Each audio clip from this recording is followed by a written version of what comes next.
I hit this issue today and here is the quick fix that solved it. If your Facebook group has been hacked, it can be stressful, but there are steps you can take to regain control. Step 1. Report the hack. Go to your group and click on the 3 dots in the top right corner. Select Report Group and follow the prompts to report that your group has been compromised. Step 2. Secure your account. Change your Facebook password immediately. Go to Settings, then Security, and log in and select Change Password. This will help prevent further unauthorized access. Step 3. Check group admins. Review the list of group admins by going to Members. Remove any unfamiliar accounts that you suspect may have been added by the hacker.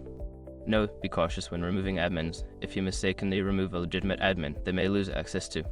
Step 4. Restore group settings. Navigate to group settings and review the privacy settings, posting permissions, and membership approval settings. Make sure everything is set to a preferred level of security. Step 5. Inform group members. Post an announcement in the group to inform members about the situation and any changes.